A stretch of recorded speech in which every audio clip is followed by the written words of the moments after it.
Oh iya, sudah.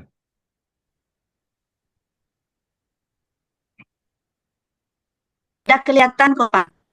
Oh iya, baik. Izin, udah kelihatan ya, Bapak Ibu. Udah. Ya, ya, baik. Baik, Assalamualaikum warahmatullahi wabarakatuh.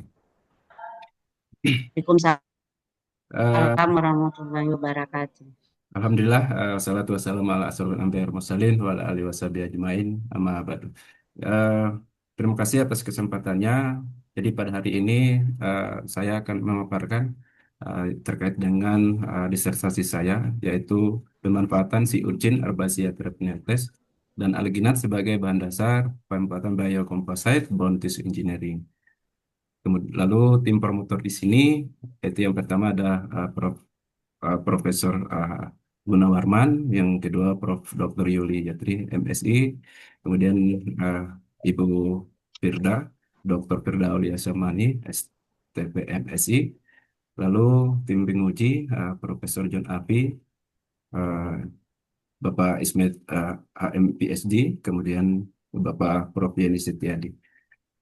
Eh, jadi langsung saja di eh, latar belakang masalah atau pendahuluan. Di sini saya ambil dua, di mana eh, di sini dijelaskan bahwa kebutuhan scaffold biomaterial di Indonesia itu semakin lama semakin meningkat, di mana Indonesia mencatat sekitar kurang lebih 1,3 juta kasus fracture per tahun dengan frekuensi 5,5%, sekitar 10-20% diantaranya memerlukan scaffold terutama pada fraktur kompleks. Kebutuhan scaffold diperkirakan mencapai kurang lebih 160.000 sampai 260.000 per unit. Menegaskan memang pentingnya pengembangan biokomposit berbasis bahan alam. Nah, kemudian eh, hal utama lain, saya ambil masalah di Wakatobi karena memang cangkangnya saya ambil eh, dari Wakatobi. Nah, jadi masalah di sini itu adalah ketika sedikit saya menjelaskan tentang landak laut. Jadi spesies landak laut itu adalah spesies hewan laut di mana eh, landak laut ini biasanya hidup di perairan-perairan yang berkarang. Kemudian di sini eh, jadi landak laut ini ada gonannya. Jadi gonannya itu adalah telur-telur landak laut. Nah, sebagian rata-rata masyarakat di sana, nah itu mengkonsumsi bahan ini atau telurnya ini. Nah, lalu di sini eh, cangkangnya itu langsung dibuang. Jadi belum belum ada pemanfaatan sebelumnya terkait dengan cangkang alam dapu itu. Nah, mengacu ke gambar ini menjelaskan bahwa limbah tak yang pertama itu limbah tak termanfaatkan, kemudian pencemaran lingkungan.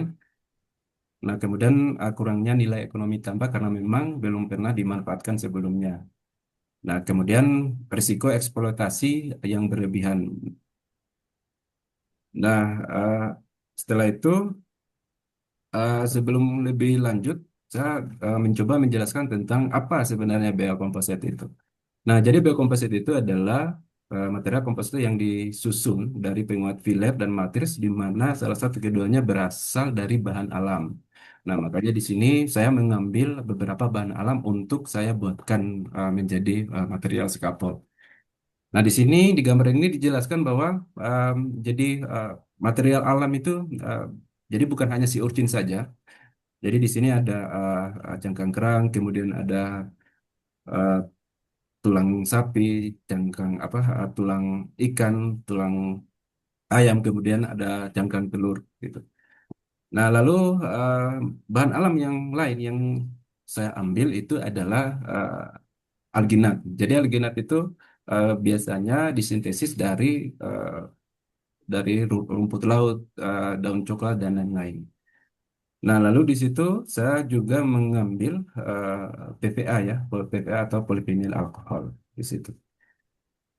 Nah, di sini berkaitan dengan metode sintesis ya. Jadi untuk mendapatkan hydrox apatite itu eh, akan beberapa metode sintesis seperti eh, dry method, feed method.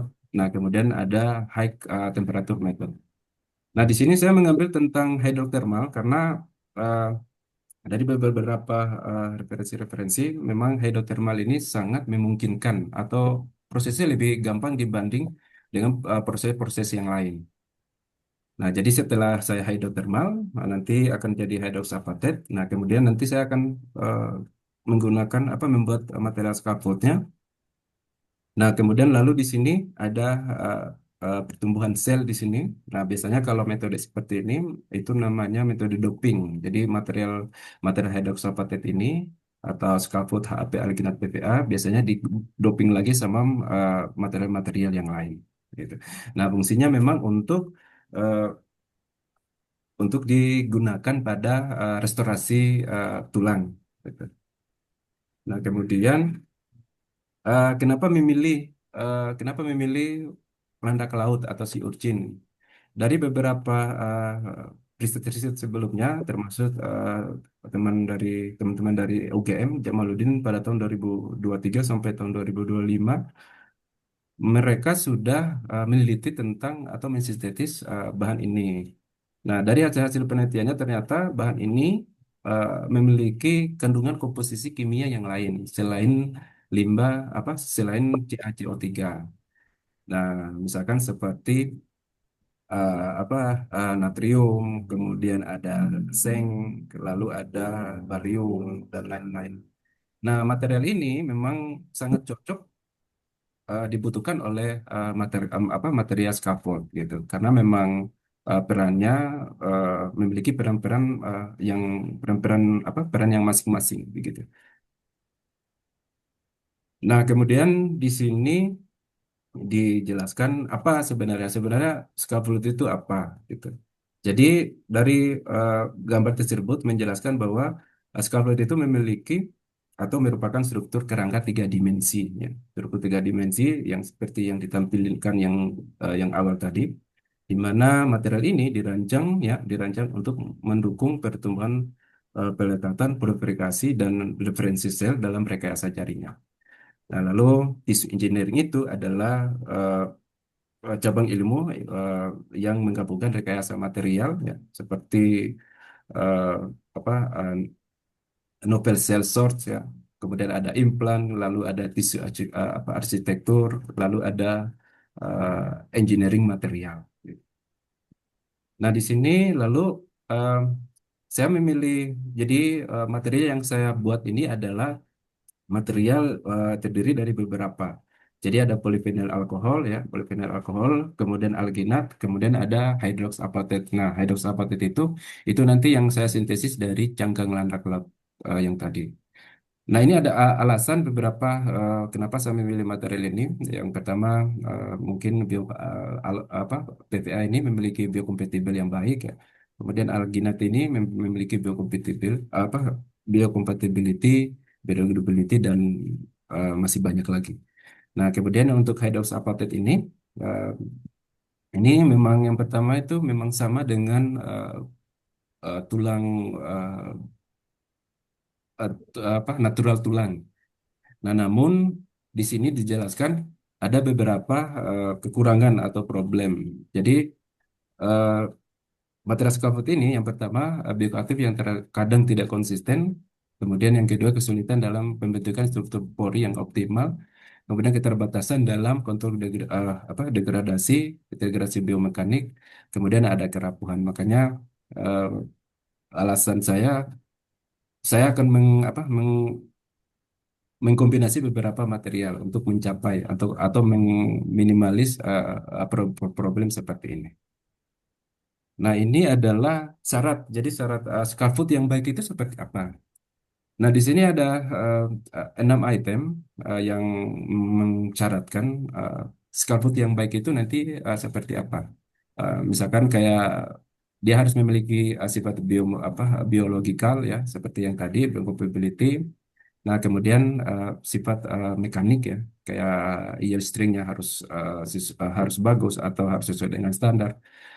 Kemudian ada struktur. Nah, struktur itu namanya juga scaffold.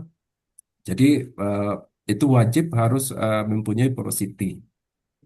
Nah, kemudian selain itu, ya, physicochemical, ya. Jadi larut dalam air misalkan kayak seperti itu. Kemudian ada manufaktur, kemudian ada composition. Jadi, nah itu adalah syarat-syarat uh, scaffold yang baik itu nanti seperti apa.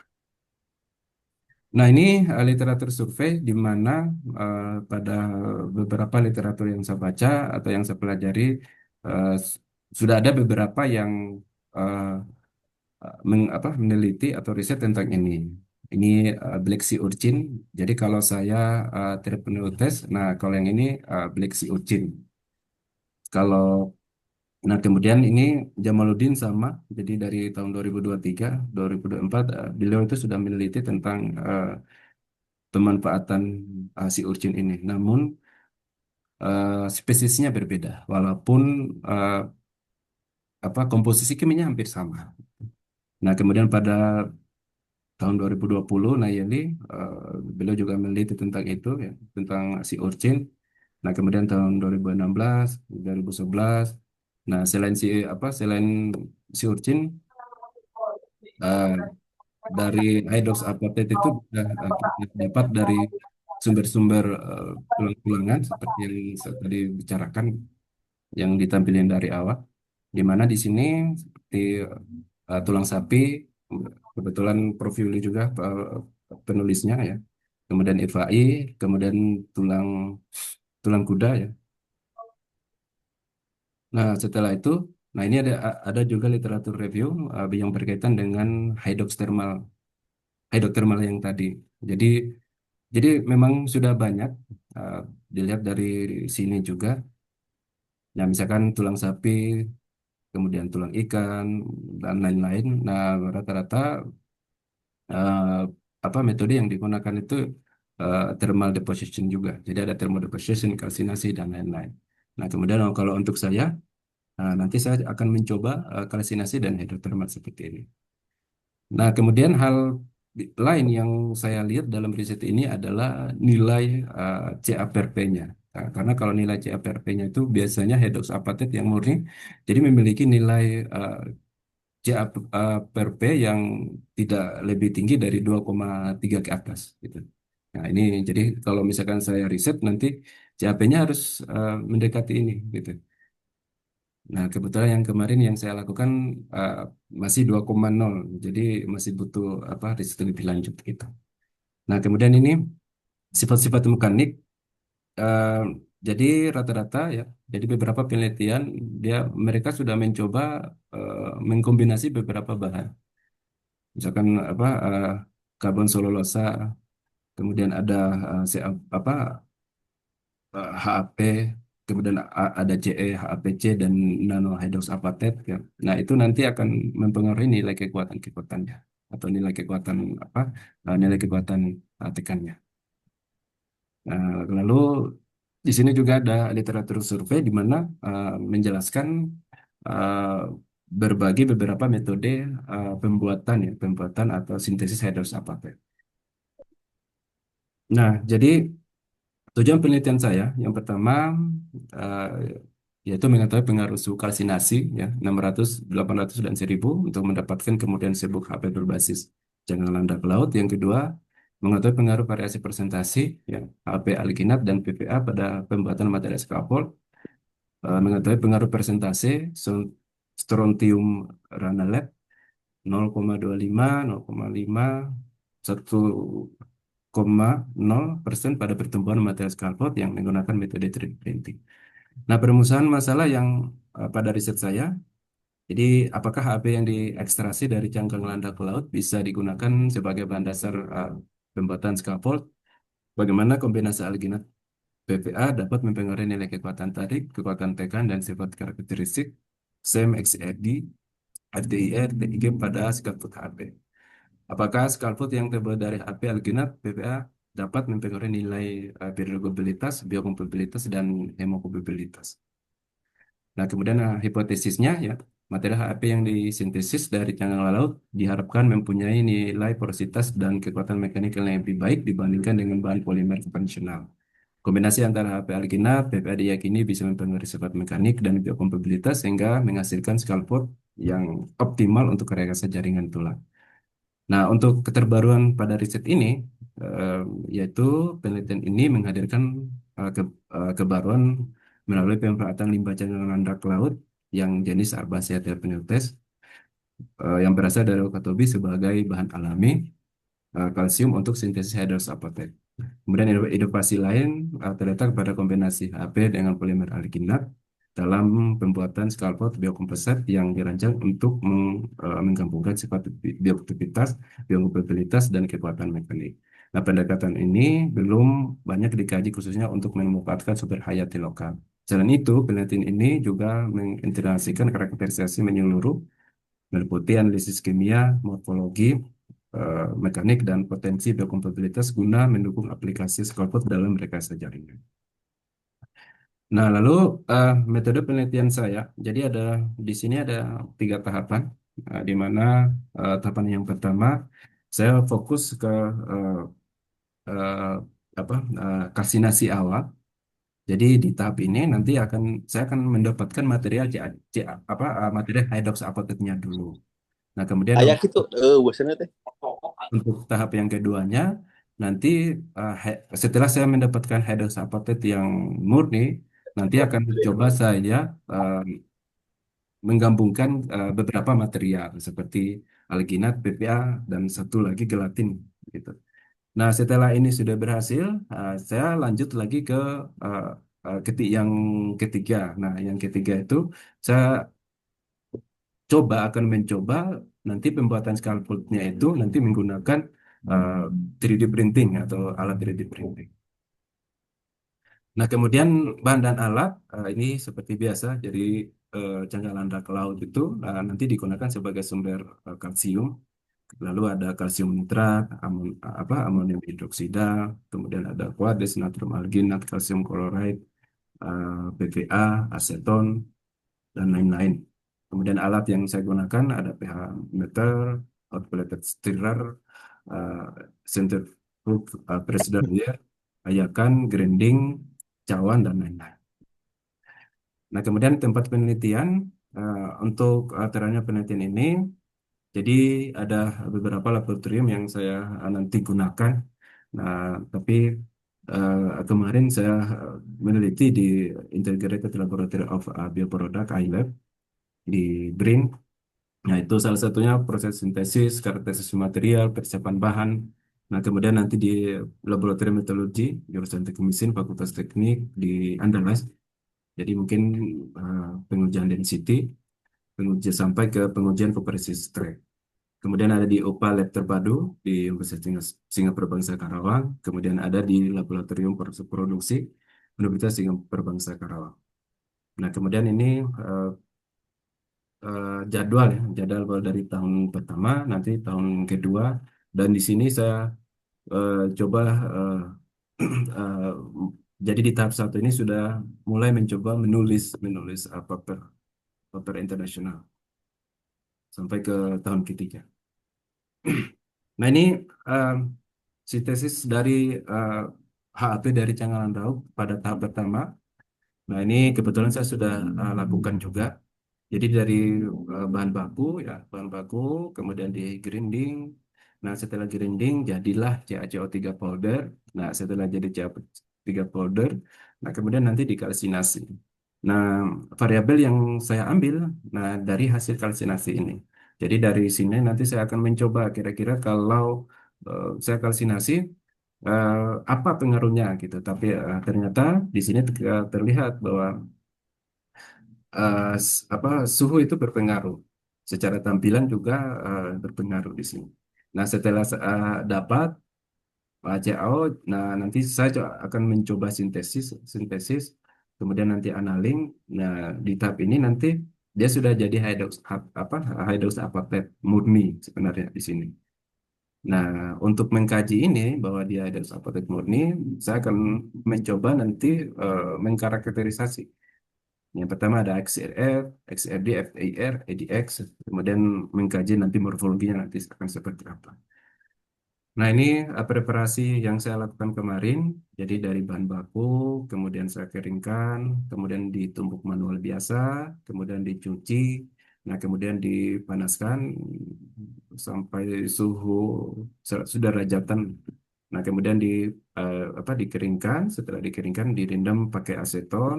Nah, kemudian dikeringkan lagi, kemudian digrinding, maka jadilah eh, CaCO3. Nah, kemudian ini rencana tahap kedua. Jadi tahap kedua ini nanti saya akan menggunakan metode lipolyzer. Jadi sudah mulai membuat material scaffoldnya. Nah, material scaffold yang di sini nanti saya akan padukan dengan gelatin powder, gelatin, kemudian alginat, kemudian ada eh, PVA dari bahan baku, kemudian di stirrer, kemudian ditambahkan beberapa material. Nah, lalu nanti di lipolyzer, maka eh, diharapkan nanti akan jadi scaffold seperti ini. Nah, untuk mengkaji nanti akan digunakan characterization. Salah satunya eh, SIM, kemudian saya juga nanti mencoba kekuatan mekaniknya nanti seperti apa. Nah, kemudian ini tahapan yang ketiga. Nah, mungkin hampir mirip sama yang tadi. Nah, cuman ini bedanya nanti akan saya menggunakan extruder ya, extruder.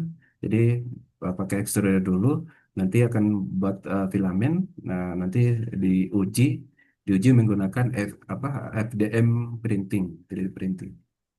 Nah, dari tahap ini dan tahap yang kedua, saya akan nanti coba pengujian dengan ya ini degradation test, biocompatibility test, dan antibakterial.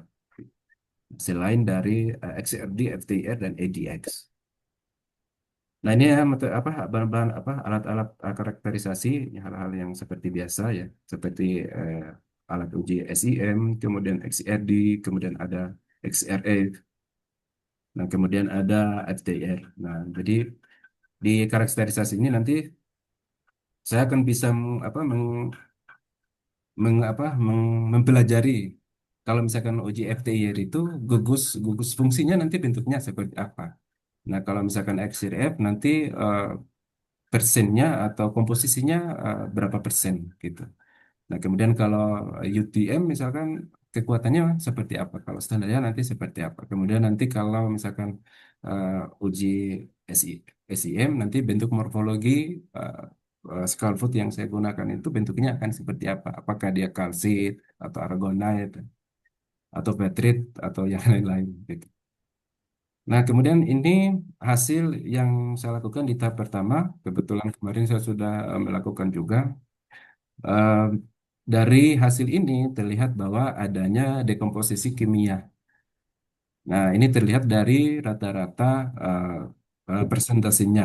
Jadi semakin tinggi, ya, semakin tinggi suhu itu, dekomposisi kimianya akan semakin besar begitu. Nah, hal serupa eh, terlihat juga di pengujian hasil XRF-nya.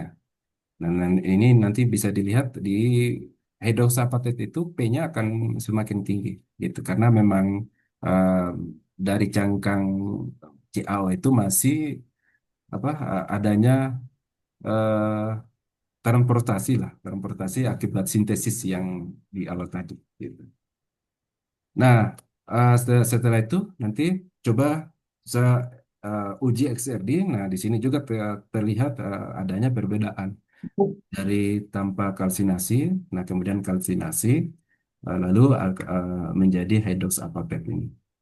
Jadi kalau pure tanpa kalsinasi itu dia bentuknya masih bentuk kalsi-kalsi seperti ini.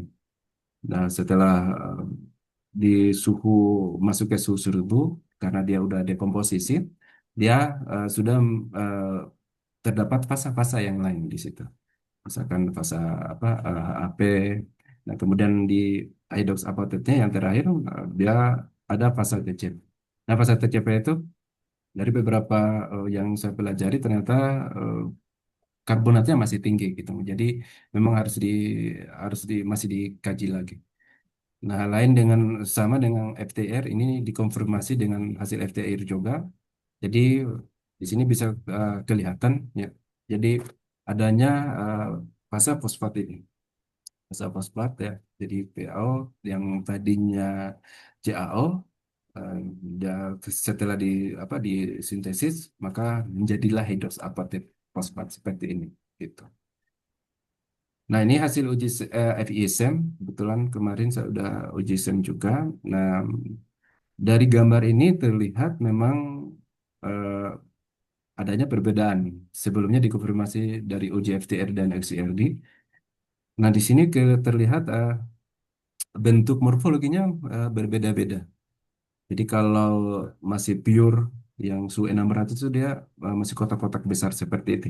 Nah, artinya belum terurai secara baik dan eh, eh, ukurannya juga makin masih besar. Jadi ukuran morfologinya itu masih makin besar. Jadi setelah dikalsinasi, setelah bertambahnya eh, suhu, nah ini kelihatan bentuknya kecil-kecil seperti itu. Nah itu dikonfirmasi juga di eh, pengujian ADX-nya. Nah kemudian di sini ada eh, yang terakhir yang Hydros apatentnya.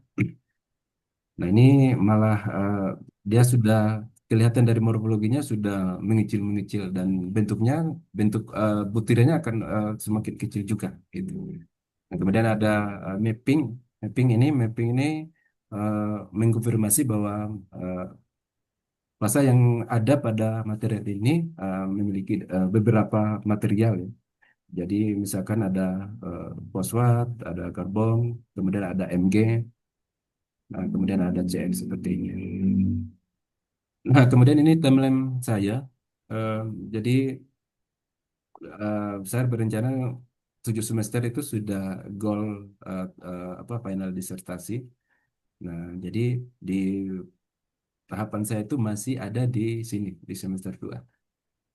Jadi mungkin nanti yang semester 3, insya Allah nanti Juli itu saya udah mencoba sintesis biokomposit HP ini.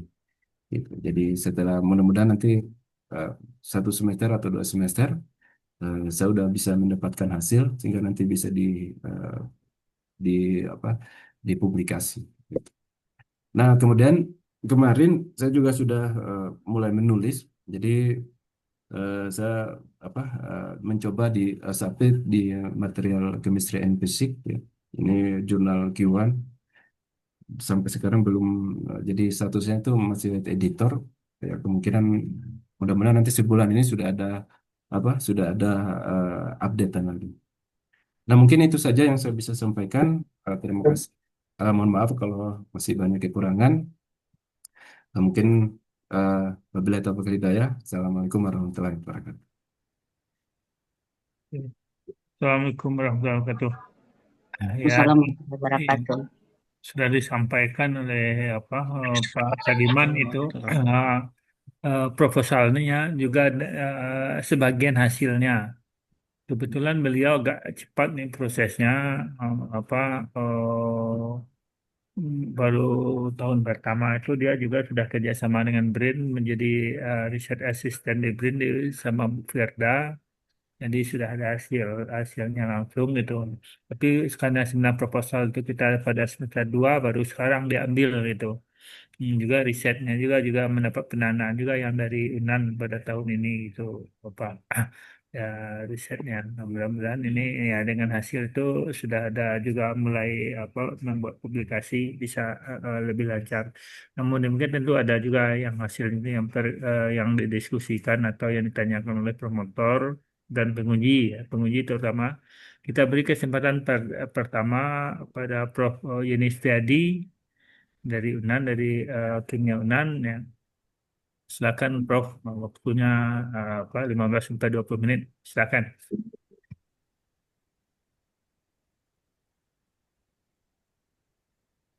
Terima kasih Pak Gun. Ya, ya. Assalamualaikum warahmatullahi wabarakatuh.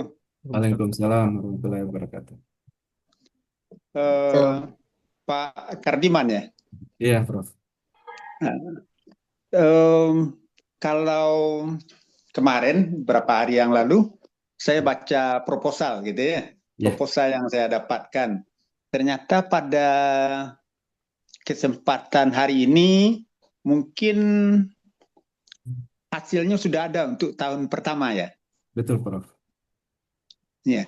Nah, itu makanya tadi ada beberapa pertanyaan yang mungkin eh, timbul gitu ya. Saya baca dulu latar belakangnya. Latar belakangnya dari referensi 1 sampai 38 ternyata tidak ada bahasan yang sama ya. Ya seperti itu. Kesimpulan saya seperti itu. Iya. Eh, Bahasannya berbeda di antara 1 sampai 38, tidak ada tumpang tindih pembahasannya. Ya, atau saya salah lihat proposalnya. iya. Sebenarnya masih berhubungan, Prof. Karena memang kalau saya cari-cari itu ternyata yang biokompositi banyak banget, Bro. Nah, Oh sampai gitu ya. ya, Ya harusnya kan ada kadang-kadang ya, mungkin ya. pada bahasan di alinea sekian akan muncul juga referensi 1, 2 Oh ya, atau tapi saya melihatnya dari 1 sampai 38 selalu berurutan gitu ya. Tidak ada saya akan tidak ada tumpang tindihnya. Nah, itu yang pertama Pak Karajuman. baik. Kemudian juga saya melihat tadi eh, cangkang laut yang dipakai sebagai sumber CaCO3-nya ya. Betul. Nah, sebelum ada hasil penelitian, pertanyaan saya memang kalau lihat dari proposal, CaCO3 yang didapatkan dari apa? Dari landak laut landak laut ya. Iya. Itu seharusnya kan banyak apanya? Banyak mineral lain. Iya. Iya, Iya. banyak Jadi, mineral lain. Tentu akan berpengaruh nanti terhadap hasil hidroksiapatit yang akan terbentuk. Sebab kalau kita ketahui hidroksiapatit itu kan lebih banyak sama pornya, tambah oksigennya seperti itu kan. iya. Ada pengaruhnya enggak kalau dari proposal?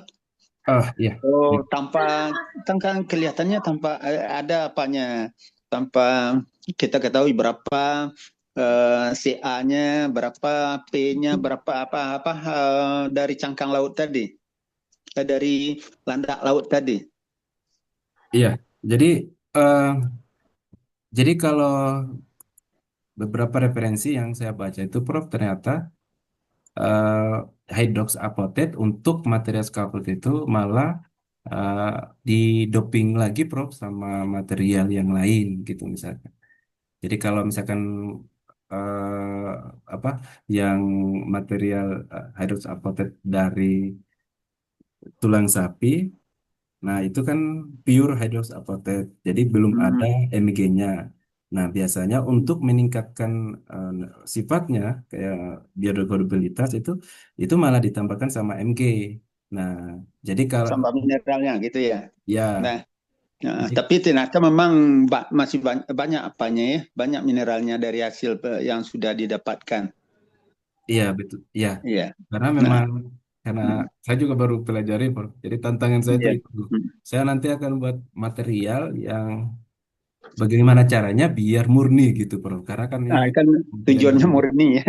iya material dari Hidroksiapatitnya murni kan gitu ya. iya. Hmm. Ini mungkin masih di latar belakang. Latar Iya. belakangnya yang literatur atau referensi 69 itu ya. Tapi mungkin salah tulis di dalam proposalnya. Iya. Ternyata saya baca di referensi 69 itu di halaman 15. Oh, seakan-akan sudah ada PPA di sana di halaman 15. Iya, Bro. Coba nanti ya saya perbaiki, Bro. Ya, ternyata dia harusnya Iya. belum ada PPA-nya. Inovasi Pak Kardiman saya lihat ada hidroksiapatit tambah alginat ya. Kemudian Betul. difleksibelkan dengan PPA. Hmm.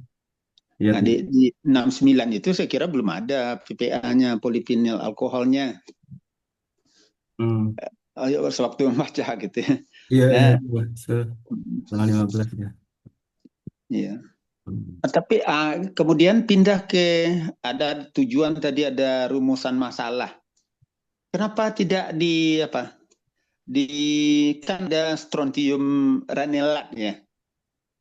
Eh, Ya di tujuan. Nah, di tujuan ada saya lihat di proposalnya. iya, iya. Kemarin Ah, itu Prof, karena kalau material itu sebenarnya rencana kan nanti saya gunakan di tahap ketiga, Prof, di metode oh iya, apa? iya. Itu makanya Yang saya di atas tinting. tidak melihat ada strontium ini atau tahu muncul Iya, di apanya iya, di Prof. tujuannya kan. Seharusnya kan Iya, ada apalah di apanya di rumusan masalahnya mungkin iya. perlu Iya, kayak, ditambahkan sehingga iya. mantap apanya tujuan yang dapatkan tadi. Ya, belum ada. Kenapa milih itu ya, Prof ya? Kenapa milih Ya, metodenya kenapa itu? milih strontium? Nah, setelah landak laut diproses, Iya, Prof. oh di sana masih ada hasilnya, masih ada apanya. Yang tujuan utamanya CaCO3 ya, CaCO3.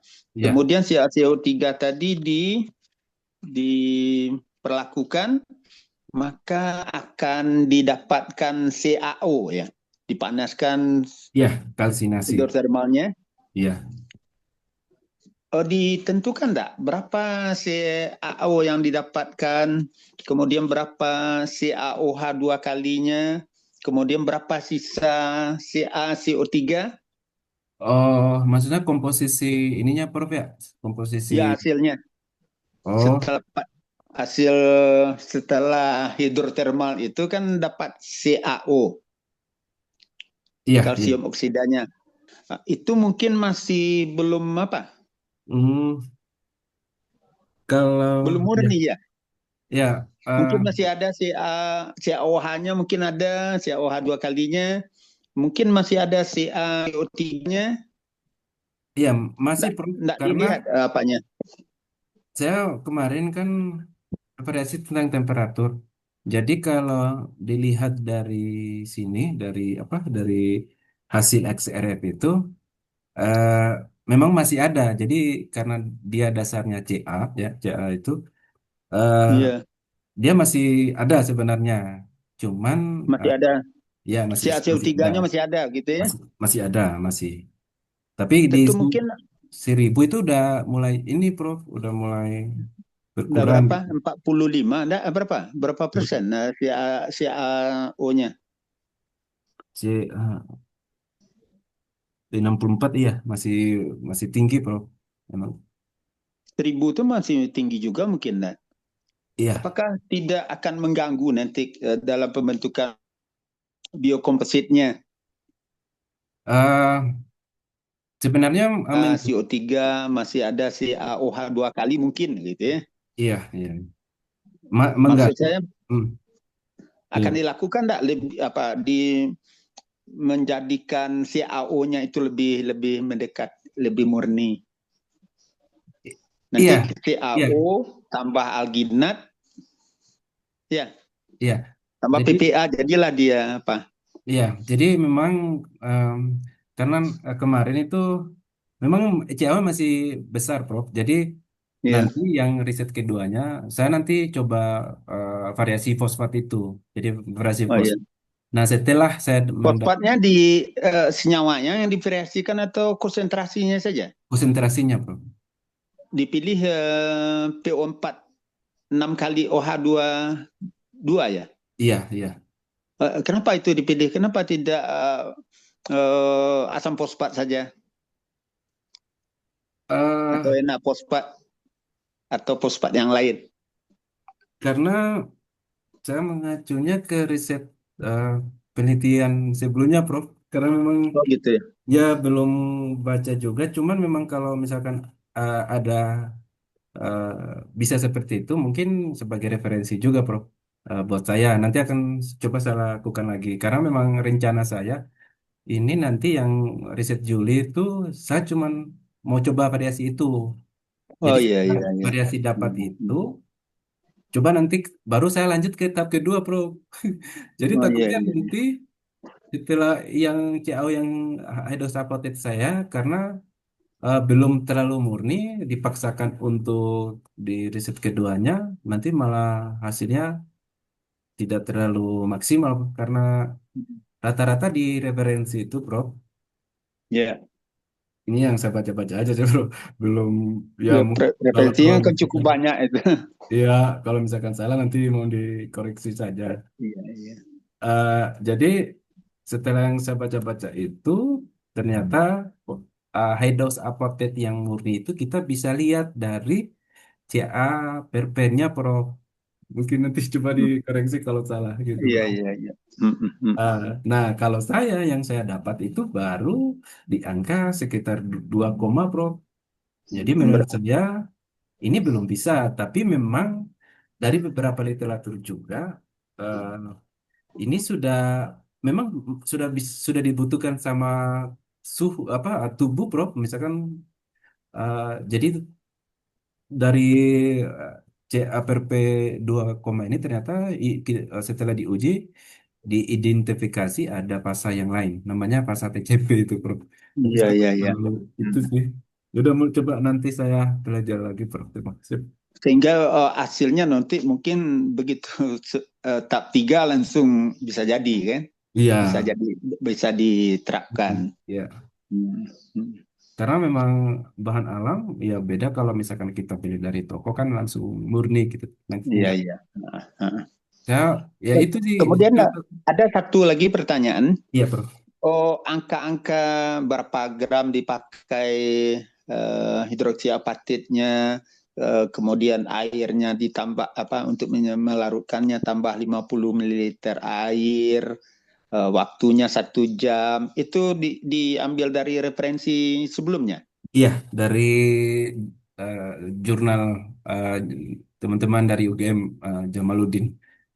Oh, iya, iya. Tapi mungkin masih bisa, mungkin tidak harus 3,3 gitu kan. Nah, mungkin ada yang lebih, mungkin dari teoritisnya mungkin akan ditemukan berapa angka yang lebih apa, Iya. yang lebih akurat ya perbandingannya. Berarti memang lebih dipelajari lagi di Ah iya. teoritis Mm. sintesisnya, Prof ya. Dari Ah ya, EBU sebelum bahkan ya. kan bisa Dari secara konsentrasi. teoritis berapa Ya. harusnya kita apa mencampur-campur itu kan. Ya, Prof, karena memang itu karena saya kan kemarin kan teknik mesin kan, jadi memang dari baru belajar semuanya, Bro. Iya, iya. Saya Ya contohnya teknik mesin belum pernah. Heeh. dari pengalaman teknik mesin memang banyak butuh kimianya Pak. Iya, Makanya iya, iya. bahan-bahan itu kan akhirnya harus kita ketahui apa interaksi antara hidroksiapatit Ya, dengan PPA-nya dengan alginatnya atau orang pakai kitosan nih. Nah, iya, Pak Kadir memang pakai pakai alginat ya. iya, Alkitab. Hmm, hmm, hmm. Iya. Ligenat sama rencana juga ada gelatin ini, Prof. Cuman Oh gitu. coba saya pelajari lagi karena ya fungsinya memang hanya untuk biar dia biokompatibilitas aja, Bro. Iya. Enggak. Mungkin kalau terlalu banyak nanti kan terlalu banyak juga variasinya. Jangan-jangan Iya, iya. Iya. seperti untuk SEM itu saya lihat hanya 15 apa? 15 sampel. Mungkin perlu 45 sampelnya ditriplokan kan gitu ya. Iya, 3 kali ulangan iya. akan semakin apa? Akan semakin mantap kalau diulangnya lebih banyak. Iya. Ya, Nah, saya kira kalau cukup Pak Agun. Nanti lebih dari 20 menit. Halo Pak Gun. Oh iya iya Pak, ya makasih Ah, Prof, ya makasih banyak nih. kalau dibiarkan nanti akhirnya bisa 1 jam saya diskusi dengan Pak Ya, Katman. ya. Makasih banyak Prof. Ya, terima kasih Pak Gun. Assalamualaikum. Waalaikumsalam. banyak yang sangat signifikan ini untuk perbaikan apa ya, apalagi dari sisi kimianya memang itu salah satu untuk diundang terus ini ke topik ini. Iya, Ya, tahunya apa aja, apa yang karakteristik mekanik aja yang dia dia pikirkan. Tapi kenapa dia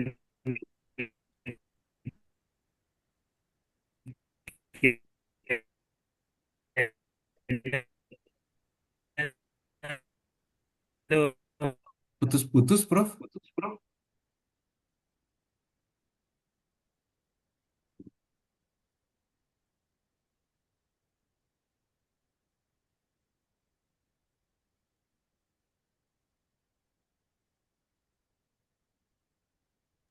Pak Gon terputus-putus Pak Gon.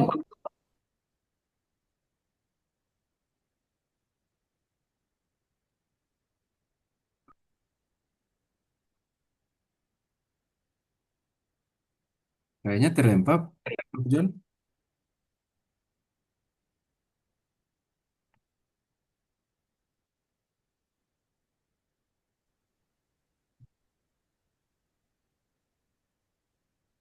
Silakan diambil alih aja Bu Yuli sebagai kopromotor siapa lagi?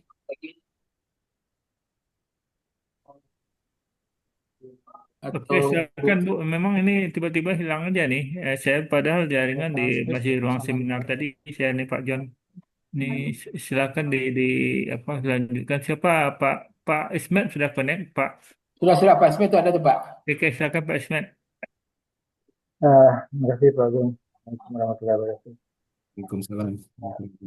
Budiman, Ya, Prof. eh, ini mau meneliti mengenai apa tentang enggak laut ya. Masih kurang, maaf, Prof.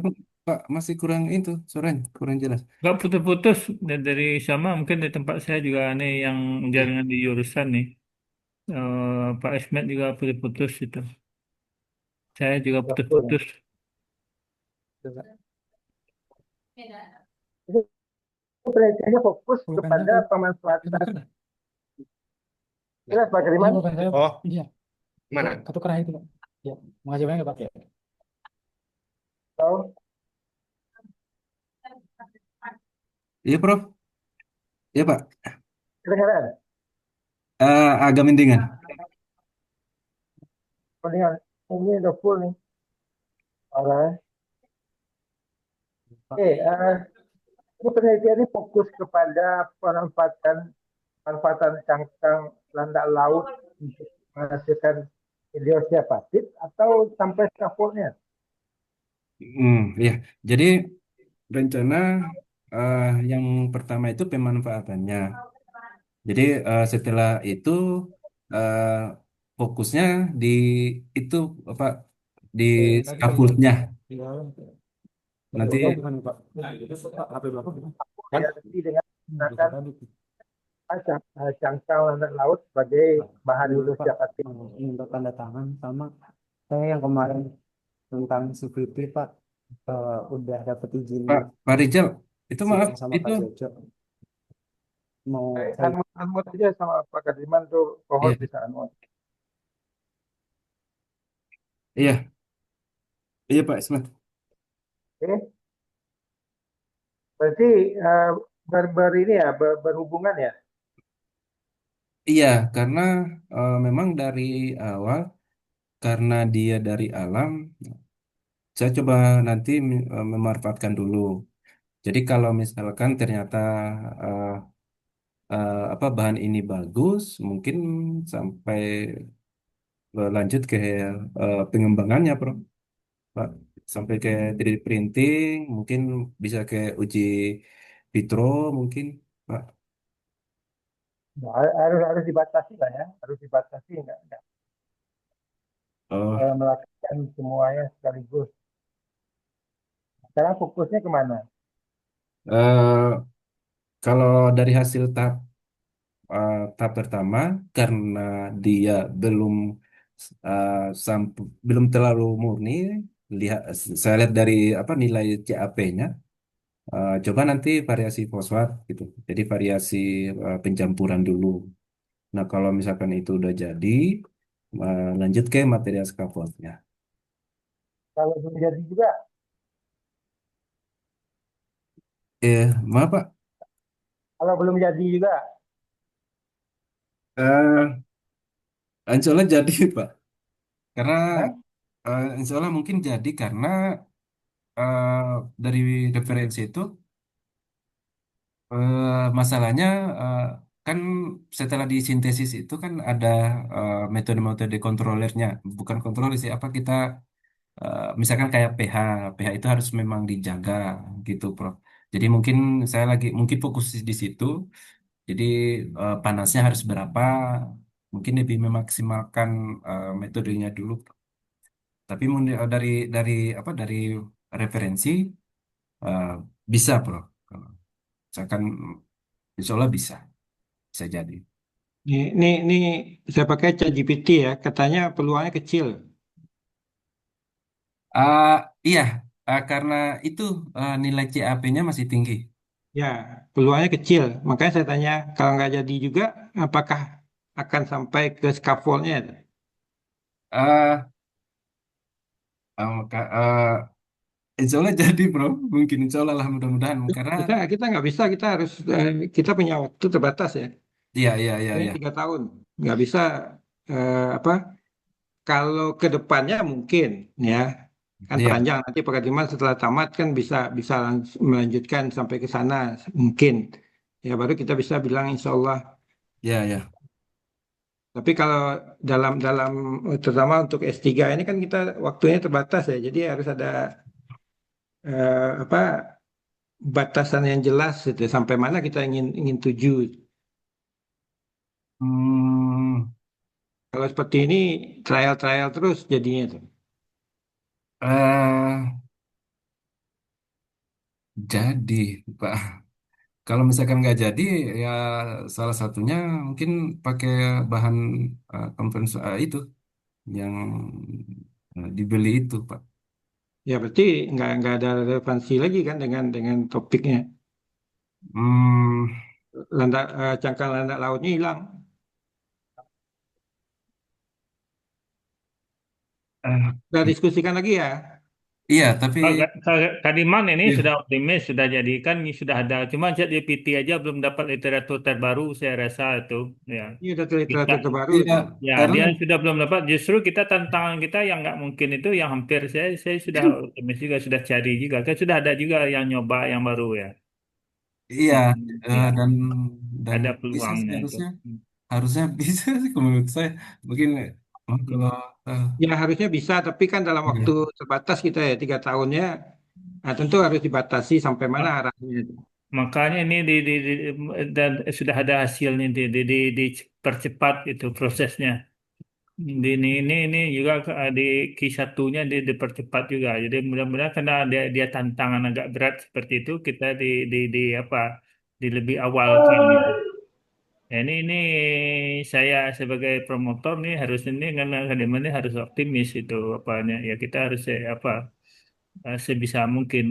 Nah, dia lebih dengan apalagi ada Bu Firda nih Bu sudah nyoba juga sudah apa Bu Firda dari BRIN dukungan BRIN gitu. Mungkin Bu Firda lebih tahu nih karena juga sudah pernah kan, mungkin peluangnya yang bisa juga ditanggapi oleh promotor Bu Firda. Oke, silakan aja ya, 3 tahun itu bisa bisa selesai sampai skapol ya kan. Hmm. Iya. Kemudian kalau secara kimia mungkin saya Pak Yeni Profesor Yeni tadi udah banyak memberi masukan ya. Memang kita sebagai orang teknik mesin masuk ke material ya, banyak bolongnya yang harus kita pelajari dan Pak Kadirman harus effortnya harus lebih besar lagi ya, lebih besar lagi. Eh, karena saya lihat pun di proposal itu eh, apa ya alur alur eh, alur dan logik berpikirnya belum belum tergambar ya. Kenapa kita sampai ke sini? Kenapa sampai di sana? Jadi tadi sebagian sudah diterangkan oleh Profesor Yeni. Kenapa kita pakai alginat dan segala macam, ya? termasuk pembuatan scaffoldnya. Scaffold itu apakah hanya dari segi kekuatan, ya? Jadi pengalaman Pak Ade Indra sebelumnya itu kekuatannya sudah melebihi dari scaffold yang ada. Tapi pada saat porositasnya ditingkatkan, nah itu jadi masalah lagi. Nah, apakah hidrosiapatit berhubungan dengan kekuatan itu? Ya, kalau dia hanya sebagai green sinternya nanti di uji kekuatannya mungkin bisa berlipat-lipat ya. Nah, Iya. tapi pada saat porositasnya ditingkatkan, nah itu jadi masalah. Apalagi ini menggunakan tadi 3D printing, ya, 3D printing. Ah, jenis 3D printing apa yang digunakan? Eh, untuk sementara masih FDM, bro. FDM. Ah, FDM gimana kan dia pakai filamen? Jadi sistemnya nanti buat filamen dulu. Ya, apakah dengan kombinasi yang digunakan itu bisa nggak menghasilkan filamen? Bisa. Karena kebanyakan untuk membuat filamen yang biokompatibel mereka gunakan PLA ya. Oh, iya, iya. Nah, Pak Iya. Kadiman tidak menggunakan PLA dalam ininya dalam penelitiannya. Eh, iya, nanti coba Ya. saya bicarakan sama Bu Nah, Fir. ada juga kalau dengan kondisi ini dia pakai bioink, tapi itu sangat mahal, mahal. Kemudian apakah ada alatnya? Kalau yang banyak di pasaran itu kan 3D printing ya, 3D printingnya. Iya. Ya, kalau bisa diinikan filamen nanti harus dipertimbangkan juga bagaimana menghasilkan ininya, menghasilkan struktur dari scaffold itu supaya porositasnya dapat, kemudian kekuatannya juga dapat.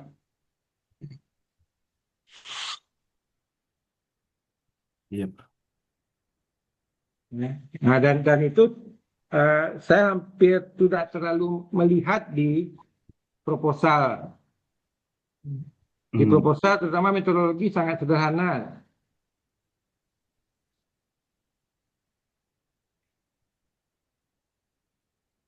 Jadi argumen-argumen yang dibangun itu tidak didasarkan oleh tinjauan terhadap kerangka teori yang ada secara komprehensif. Baik. Sehingga cenderung oh ini ditambahkan alginat, tambahkan PVA supaya biokompatibel. Ya. Tapi seperti yang Profesor ini bilang tadi ya tentu punya ini sebenarnya banyak hal ya yang bisa memperkaya proposal ini. Ya, variasi segala macam. Pak Kadiman cenderung menggunakan yang metode yang telah digunakan orang lain. Nah, ya. Iya. Dan itu belum tentu kompatibel kan dengan apa unsur-unsur yang Pak Kadiman hasilkan di sini. Oh, Ya. iya. Temperatur kalsinasinya 600 sampai 1000. Bisa jadi dia memiliki range suhu yang berbeda. Jadi apanya dasar itunya sepertinya nggak terlalu kuat ya. Jadi lebih kalau saya bilang lebih trial, ya. Lebih trial tidak menggali sesuatu untuk menghasilkan apa yang kita harapkan. Nah, makanya saya tanya tadi kalau nggak berhasil gimana nanti? Optimisme tentu perlu ya. Iya. Hmm. Kalau dalam penelitian kita di luar ya mungkin nggak masalah, berarti apalagi nanti yang harus di-improve untuk bisa menjadi berhasil atau memang sudah stuck di situ nggak bisa lagi kita perbaiki, kita tambahkan sesuatu yang lain karena memang sampai disitulah ininya kemampuannya ya.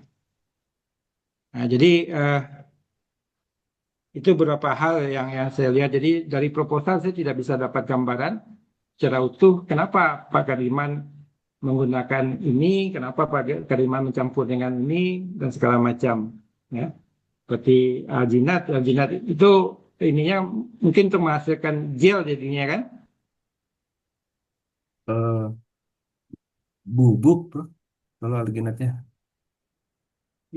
Pada saat dia dicampurkan.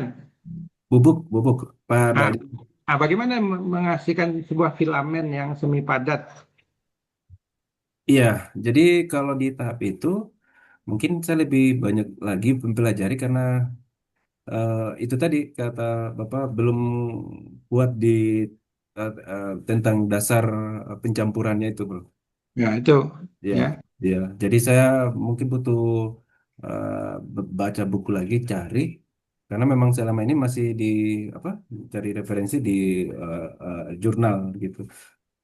Berarti Ya. penelusurannya hanya sebagian-sebagian, kemudian dicobakan, kemudian ternyata ada masalah Hmm, ditelusuri lagi ya. iya. Ya coba nanti saya pelajari lagi, baca lagi itu tentang Oke, jurnal. jadi itu ya. Jadi semuanya harus harus ada landasannya. Iya, Kenapa iya. kita pakai FDM ya? Kita harus tahu juga landasan kenapa arah diinikan FDM dari material yang kita hasilkan nanti eh, apa kombinasi material tersebut bisa nggak dia menghasilkan filamen eh, yang cenderung padat ya bukan bukan semi padat lagi tapi cenderung padat dia sebenarnya kalau filamennya. Nah, Iya, iya. kalau kalau SLA mungkin bisa ya mungkin bisa dalam kondisi cair dia dibentuk. Nah, tapi ada nggak peralatannya? Kayak sol gel bisa kayaknya kalau sol gel, tapi Ada belajar nggak ini. peralatannya? Kalau pakai stereolitografi mungkin ya. Eh, kalau alat masih kurang tahu sih, Pak. Kalau alatnya tuh ada apa? Nah, gimana mau mau kita ini kan di proposal bahwa kita pakai 3D printing. Tapi kalau yang kayak extruder ada, itu extruder kayak Ya, itu FDM. Konsepnya FDM, Fused ya, Deposition ya. Modeling. Ya. Tapi mampu nggak apa Hmm. material yang kita hasilkan ini untuk menghasilkan bahan baku untuk eh, 3D printing jenis itu. Itu harus sampai ke sana kalau kita mau menjadikan dia scaffold. Kalau itu kayaknya belum di Indonesia kayaknya masih kurang tuh. Nah, ya. Jadi kalau kurang kan itu saya tanya tadi. Apakah Kalau fokus kita ke pengembangan idosiapatitnya atau langsung ke scaffoldnya? eh sebenarnya kalau ada tahapan sih Pak. Jadi kalau misalkan ya kalau ini yang saya ini sih saya pikir. Jadi kalau misalkan sudah mencapai high dose apotek murni, mungkin nanti arahnya ke situ. Jadi langsung ke pengembangan itu, gitu Pak. Ya, ya, harus ada batasan. Batas itu kan tidak hanya secara knowledge ya, Iya tapi iya, juga sarana prasarana yang akan mendukung nanti untuk sampai ke sana. baik Pak. Saya bilang tadi mungkin ke depannya mungkin bisa nanti dikembangkan lebih lanjut. Tapi dalam batasan untuk penyelesaian S3-nya apakah itu memungkinkan sampai ke sananya? Hmm, Optimis bisa sih Pak. Ya, ya seperti tadi. Mampu nggak dia menghasilkan filamen? Kalau filamen, karena alat yang kita gunakan untuk memproduksi scaffoldnya banyak ya. Iya, Banyak. di Kebanyakan orang kan menggunakan 3D printing, padahal 3D printing ini kan banyak jenisnya. Kalau mau serbuk, ada SLS-nya. Tapi SLS ada nggak di Indonesia? Karena SLS sendiri harganya masih sangat-sangat mahal. iya di Ya, Jepang kayaknya tuh yang ada. ya itu sampai ke sana kan pikir ini kita Ya, iya, dalam merencanakannya. Nah, harus ada batasan-batasan. baik baik. Baik. Ya. Iya Pak. Jadi eh, mungkin itu aja ya. Tapi secara proposal saya belum mendapatkan gambaran itu kesimpulannya. Kalau secara kimiawinya mungkin Pak Yeni tadi sudah menyampaikan beberapa hal dan mungkin Pak Kariman harus lebih ini lagi. Ya. lebih apa lebih lebih effortnya lebih besar lagi ya untuk memahami ikatan dan segala macamnya. Iya, Ya, itu aja iya. Pak Gun. Iya, ngerti tuh pakai. Tidak mau ucapan.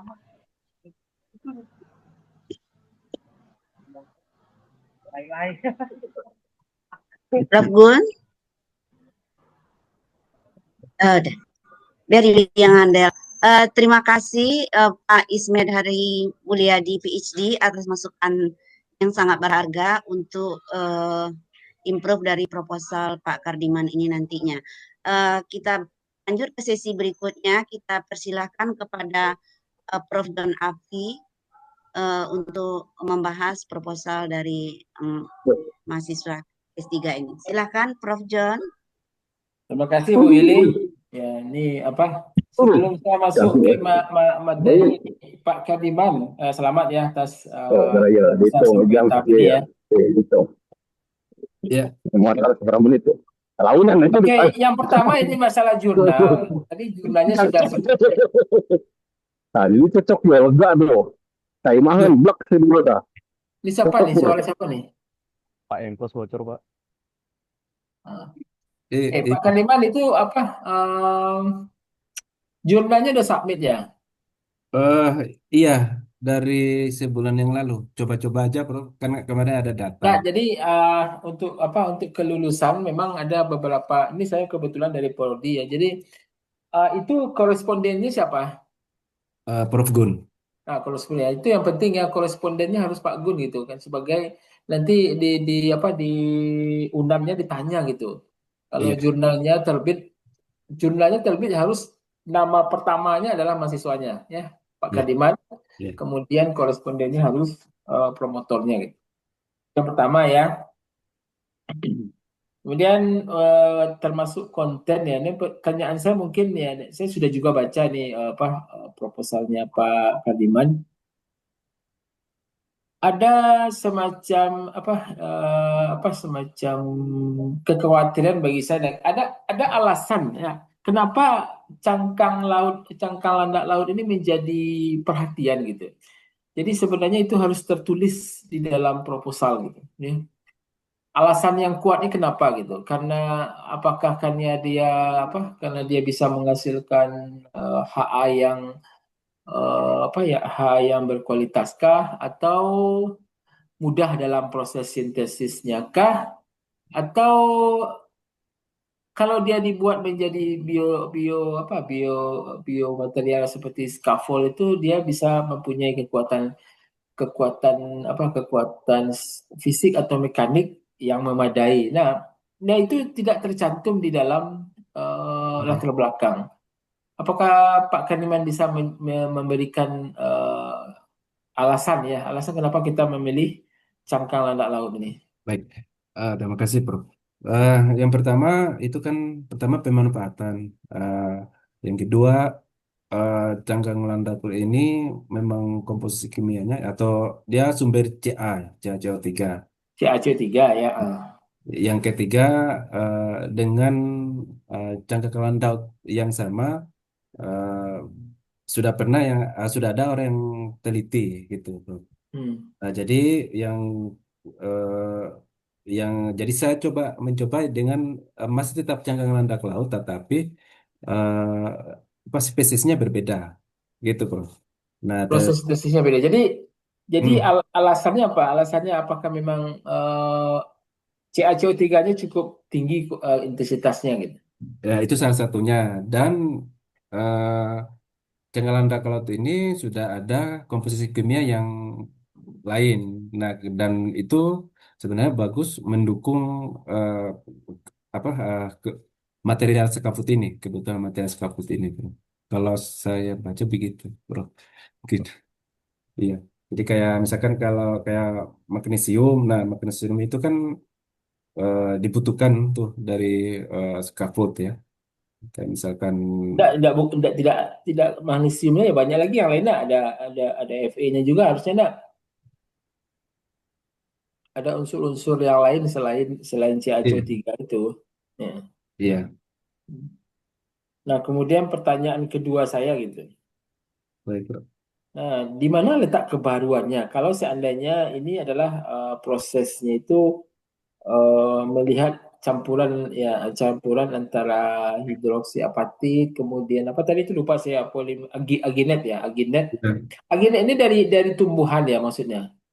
Eh, Kalau ya dari tumbuhan, dari Ekstrak tumbuhan gitu. Apanya yang diambil? Aginetnya sih. eh ya deh daunnya kali, Bro. Soalnya kalau yang ini saya pakai yang Yang kom sudah jadi. ya yang sudah jadi. Tapi eh, kalau sumbernya dari tumbuhan, Bro. Benar ya, aslinya. Ya, tapi itu harusnya dijelaskan juga nih gitu. Oh, Karena iya. ada di sini disebutkan polimer aginet ya. Iya. Nah, itu artinya sudah sudah diturunkan dari aginetnya sendiri kan. Nah, itu dijelaskan ya. Kemudian di sini pencampuran antara hidroksiapatit kemudian aginet dan tambah PVA. Nah, bisa nggak dijelaskan nih itu di letak novelty-nya di mana gitu kan. Jadi kalau kalau apa ya, kalau betul juga Pak Ibu yang bilang itu kalau kita hanya sekedar coba-coba ya walaupun walaupun sebenarnya ya coba-coba itu mungkin kita bisa berhasil ya. Tapi nilai kebaruannya itu di mana letaknya? Bisa dijelaskan lebih ini. Kan sudah buat proposal gimana? Proposal untuk apa mendapatkan pendanaan dari Sydney kan ya. Iya, Tapi iya. itu pasti orang itu akan melihat siapa si reviewernya maka akan melihat kebaruannya di mana gitu. Kalau keterbaruan dari Canggal Landak lautnya, Prof, yang jenis ini belum pernah diteliti sama Bang. Tapi disebutkan tadi sudah pernah diteliti. Itu jenis yang lain, Prof. Yes, ya. Benar itu belum pernah diteliti ya. Iya, saya udah Nah, cari di jadi kebaruannya itu kalau di dalam membuat narasi untuk kebaruan itu harus memang disebutkan kalau memang belum pernah diteliti, tapi kita sebutkan juga ada hipotesa ya, hipotesa bahwasannya menggunakan cangkang landak laut ini ada potensi yang besar gitu. Contoh misalnya disebutkan ya, tapi yang menggunakan referensi ada kandungan CaCO3-nya cukup banyak sehingga itu proses sintesisnya misalnya lebih mudah atau kita bisa mendapatkan kualitas yang lebih baik. Ya, itu yang dari kebaruan itu memang dituliskan juga gitu. Biar biar biar narasinya cukup kuat. Ya Pak Kediman ya. Iya, Prof. Itu yang kedua ya, saya nggak banyak-banyak nih Pak Kediman. Eh ini di sini disebutkan bahwa Pak Kediman itu punya tiga tujuan ya. Yang pertama itu mensintesis dulu dengan proses mensintesis HAP-nya dengan kalsinasi. Nah, yang sudah Bapak kirim jurnal itu yang tahap satu ini ya. Iya, yang kalsinasi. Nah, bisa nggak diceritakan hasil apa yang diperoleh yang menonjol sehingga bisa bisa tembus Q1 nantinya. Ah, baru. Hmm. eh jadi dari Lagi serunya. Ah. ya, dari Ah. data data yang Hmm. saya olah Ah. dari beberapa hasil itu kan nanti ada sebelum kalsinasi, kemudian ada kalsinasi.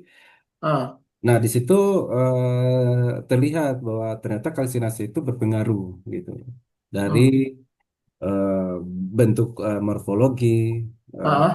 kemudian bentuk hasil dari pasa yang terbentuknya seperti apa, kemudian Ah. nanti gugus gugus apa gugus fungsinya itu berubah.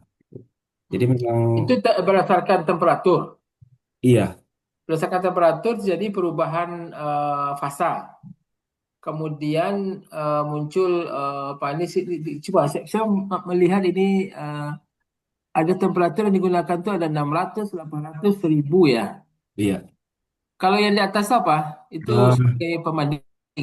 Bukan, ini udah hasil sintesis saya, bro. Jadi udah dicampur, dijadiin hydroxapate, dicampur fosfat. Oh, dicampur fosfat. Iya, iya, Nah, jadi muncul puncak-puncak yang jadi punya iya. tidak didefinisikan puncak-puncak itu puncak-puncak apa gitu. Jadi saya Iya, eh, saya kan ngajunya di standar ya, Prof ya. Jadi, bisa bisa diperbesar ini saya nggak melihat ini wah, bisa dijadikan slide show-nya. Gitu ya. Jadi ini ada CAO ada ada TCP, ada hidrosalfat. titik siapatin. Iya. TCP ini apa nih? Pasa. Yang mana, Pak? Apa? Yang maaf tadi yang kurang. Ya, TCP ini apa nih? Ini eh, fasa fosfat juga, cuman eh, harus biasanya itu dikarenakan itu karena karbonnya lebih tinggi gitu, Prof. Jadi muncul fasa ini. Harusnya kan kalau yang murni itu tidak ada fasa ini. Hmm. Nah, coba bisa nggak Bapak ceritakan? Ini kan ada tiga temperatur nih. Ada Iya. 600, 500. Apa pengaruh suhu di sini gitu? Eh, jadi kalau dilihat dari sini, nah kalau misalkan kalsinasin itu kan masih pure ya, jadi pure CaCO3. Nah kemudian yang 600 itu eh, dia masih sama, namun terlihat bahwa apa bentuknya udah apa itu kayak berkurang gitu. Nah kemudian yang 800, nah ini udah mulai apa masih sama juga sih bro. Yang 1000 baru muncul yang pasal lain gitu. Nah, ini kan punya puncaknya eh, muncul gitu kayak yang Nah, kan kan kan Bapak bisa melihat ini. Sebenarnya kalau antara 800 dengan 1000 itu ya, kalau dari prinsip kerja XRD itu kan adalah dia memantulkan pada ya. sudut-sudut tertentu. Berarti ada bidang-bidang yang memantulkan. Nah, bagaimana Bapak menjelaskan ini? Oh, iya iya. Ya, jadi kemampuan kita ini ada ini kan Hmm. Bapak bilang ada hidroksiapatit, kemudian ada CaO ya. Nah, Ya. jadi antara 800 ini kan tidak ada kita kita itu ya antara 800 dengan 1000 ini kan kita tidak menggunakan material lain ya. Material yang sama juga ya, cuma Iya. berbeda temperatur Iya. Iya. klasinasinya gitu. Iya. Ini jadi munculnya munculnya bidang lain. Nah, bidang lain itu pada pada sudut tertentu nanti itu akan mengindikasikan adanya fasa lain. Nah, kebetulan kalau kalau kita sudah menggunakan aplikasinya dia sudah bisa langsung menebak ini fasanya fasa yang mana gitu kan. Nah, Iya. dalam hal ini harusnya bisa dijelaskan ya bagaimana mekanisme terbentuknya fasa itu ya. Nah, kemudian nanti ditambah dengan yang apa dari gambar gambar apa FTIR ini. Satu lagi mungkin dengan apa ya bisa bisa menjelaskan mekanismenya itu bisa muncul apa bisa muncul fasa lain atau material lain ya. Jadi nanti bisa juga mungkin menggunakan raman ya mungkin Pak Anyo ya. Nanti saya rasa nih dia minta juga nih ramannya kalau kalau Q1 nih. Nah, Oh, sehingga kita bisa menjelaskan ini antara 800 dengan perbedaan 800 dengan 1000 ini apa sebenarnya yang terjadi gitu. Sehingga muncul fasa itu gitu. oh iya. Hmm. Gila kan?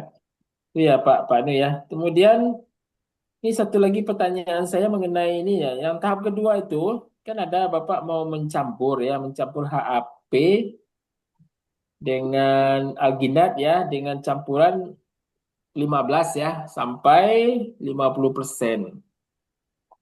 Nah, untuk aplikasi biomedis, apakah itu cukup itu 15% gitu? Bukankah untuk aplikasi biomedis itu terutama untuk pengganti komponen tubuh kita yang tulang ya. Nah, berarti kalau 15%, berarti sisanya itu adalah alginat tadi sama PVA kan? Iya. Nah, apakah itu tidak terlalu kecil nih? Coba lah dulu dicek dulu Pak Pak Ya, ya, Pak Nu yang baik, untuk baik. tahap kedua ini apa Saya takutnya biokompatibilitasnya menjadi hilang gara-gara presentasinya terlalu kecil. Ya. Iya, Pak. Kemudian satu lagi yang ketiga itu ada pengaruh yang tahap ketiga itu pengaruh strontium. Ini apa ini? Saya nggak baru dengar juga nih. Strontium ini kan semacam apa ya? Tapi ranelat ya. Iya, jadi ya baik. Jadi kalau saya pelajari kemarin baca itu ini ketika scaffoldnya udah jadi, bro. Terus Di di ditambahkan itu strontium ranelat itu. ya di namanya itu Fungsinya apa? crosslink itu. Eh, Cross-linking supaya terbentuk ikatan, iya, iya. supaya nanti scaffoldnya menjadi lebih kuat. Salah satunya itu, bro. Tapi kan tidak ada PVA di sana. Iya. Nah, jadi ini Iya, iya. lebih apa? Harus ada narasi ya. Harus menggunakan ini ya. Saja juga dengan kalau bisa dengan referensinya gitu ya. Baik, baik. Oke, makasih Pak Gon, Bu Yuli, itu saja. Kita ke belakang dulu sebentar. Oke. Terima kasih Prof. John atas masukannya. Kita masuk ke sesi berikutnya kepada promotor. Kita berikan kesempatan kepada Ibu Dr. Firda Aulia Samani untuk memberikan masukan untuk kesempurnaan proposal dari Pak Kardiman ini berdasarkan masukan-masukan juga tadi yang sudah diberikan oleh Bapak penguji. Silakan Ibu Firda. Baik, Prof. Yuli, suara saya apa sudah terdengar, Prof? Sudah Ya, terdengar jelas. baik. Terima kasih atas kesempatannya. Jadi, ini sudah banyak sekali masukan dari para penguji untuk perbaikan proposal dari Pak Kardiman. Jadi memang betul sekali ini Pak Kardiman background teknik mesin, kemudian sekarang mempelajari lagi bagaimana pengembangan material, mungkin perlu effort yang cukup banyak ya Pak, ya cukup berat Iya. ini, tapi memang bisa dilakukan tahap demi tahap. Tadi betul dari para promotor, dari para penguji itu melihat bagaimana Bapak proses sintesis hidroksiapatit dari cangkang landak lautnya. Proses itu tahap riset yang pertama. Nah, itu adalah tahap riset yang sangat penting ya. Jadi, bagaimana Bapak dengan proses yang dilakukan itu bisa mendapatkan hidroksiapatit yang murni. Nah, tadi Bapak sudah menjelaskan sebenarnya ada beberapa proses untuk sintesis hidroksiapatit. Nah, yang Bapak pilih ini proses apa, Pak? Eh, Hidrotermal, Bu. Benar. Baik. Nah, bisa dijelaskan lebih detail lagi bagaimana sebetulnya proses hidrotermal itu? Ya, jadi kalau eh, proses hidrotermal itu salah satunya menggunakan metode dengan pemanasan. Salah satunya itu kalsinasi. Nah, kemudian nanti kalau misalkan pada tahap sintesisnya, nah itu nanti menggunakan autoclave juga. Jadi ada proses hidrotermalnya juga yang mungkin nggak apa tidak jauh-jauh dengan proses-proses menggunakan temperatur gitu, suhu. Kalau misalnya begitu. Oke. Jadi sebetulnya tahap kalsinasi itu adalah tahap mereaksikan ya serbuk cangkang landak lautnya itu dengan tanur ya Pak pada beberapa variasi suhu. Itu Iya, hanya suhu aja kan sebetulnya. Apakah masih. ada hidronya itu di mana Pak maksud saya? Kan hidrotermal ya. Kalau tuh baru saya lihat kalau di kalsinasi itu hanya termal saja. Nah, hidronya itu di mana Pak? Oh, iya, iya. Hidronya sebenarnya di sintesisnya itu, Bu. Jadi kan di sini Bu sebenarnya. Jadi di sini nih, di proses annulingnya, di annulingnya itu harusnya di sini ada itu tadi pakai autoclave itu, Bu. Jadi setelah jadi di sintesis di sini kan eh, jadi apa? Jadi masih basah gitu. Nah, setelah disaring itu nanti masuk ke di sini di tahap di sini pakai hidrotermal nanti akan muncul hidrosapotit ini. Oke, jadi baik itu berarti kelanjutan ya dari proses kalsinasi begitu ya Pak ya.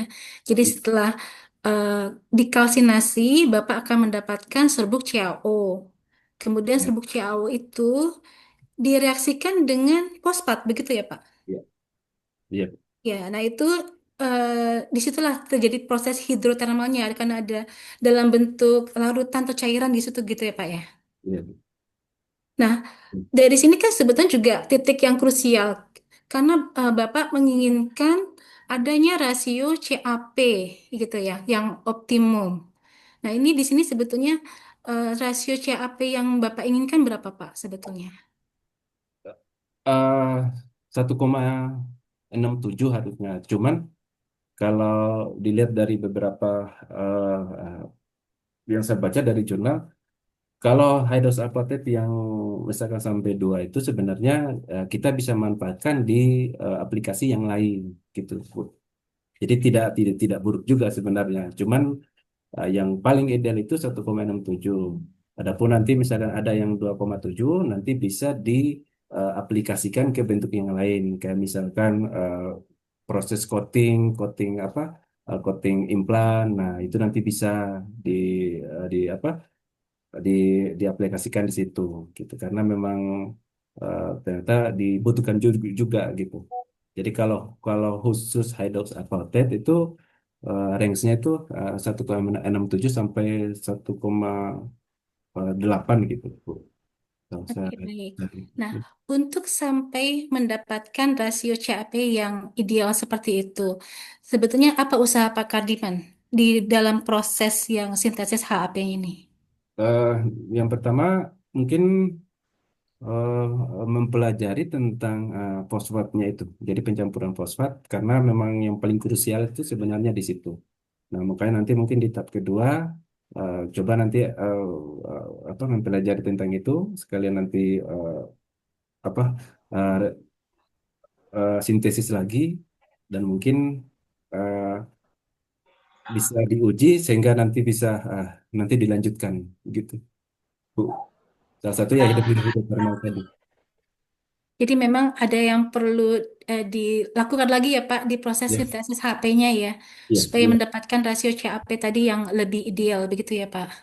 Iya. Nah, sebetulnya CAP itu penting, rasionya itu untuk apa sih Pak? Apakah untuk struktur bondnya nanti, ataukah untuk sifat biokompatibilitasnya, atau bagaimana Pak? Kenapa itu sangat penting sebetulnya? Eh, karena kalau dari apa ya, dari saya pelajari itu kalau tulang itu sebenarnya eh, rasionya besar itu, Bu.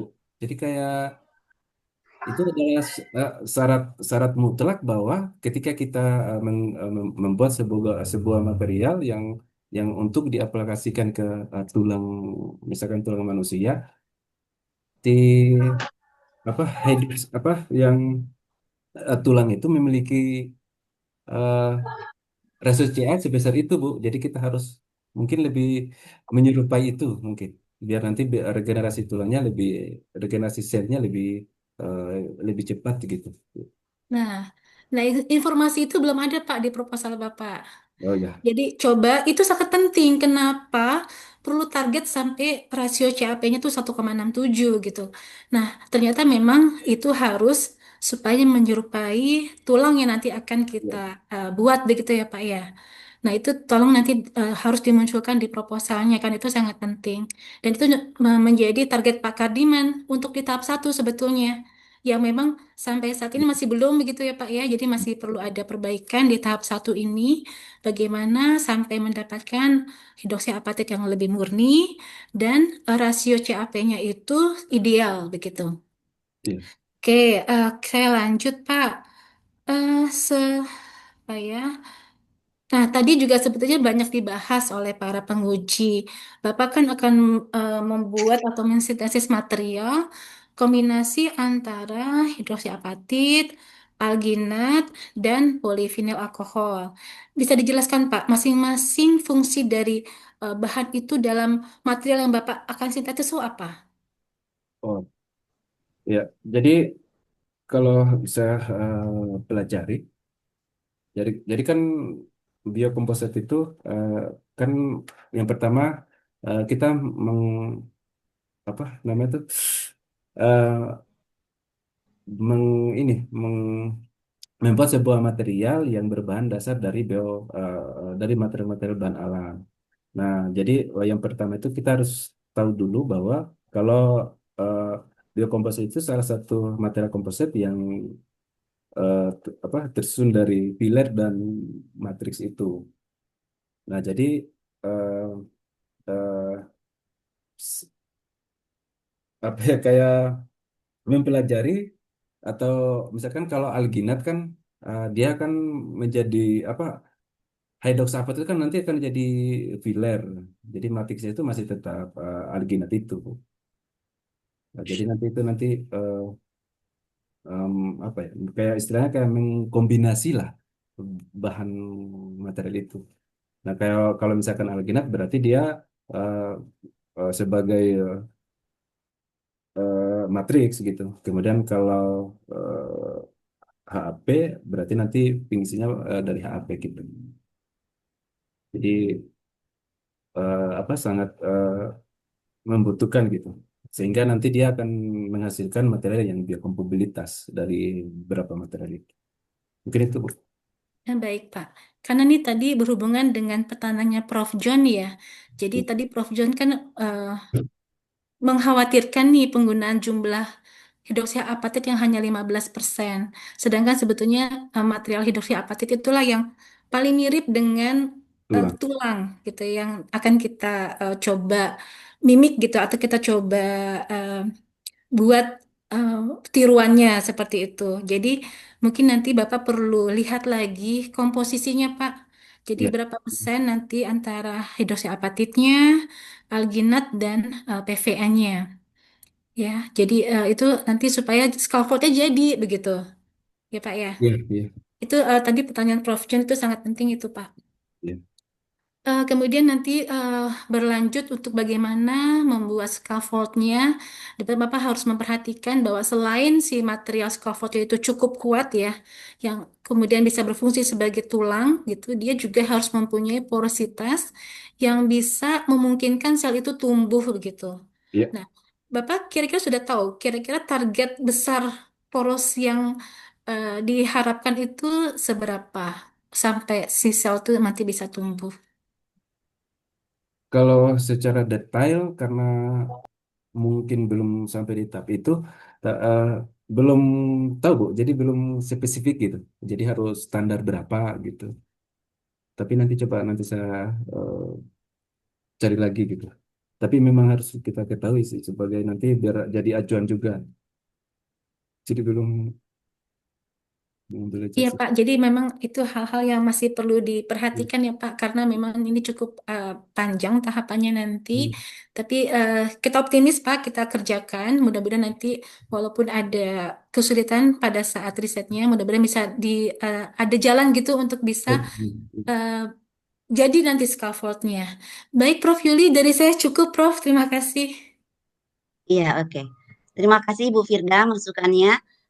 Selanjutnya kita berikan kesempatan kepada Prof. Gunawarman. Silakan Prof.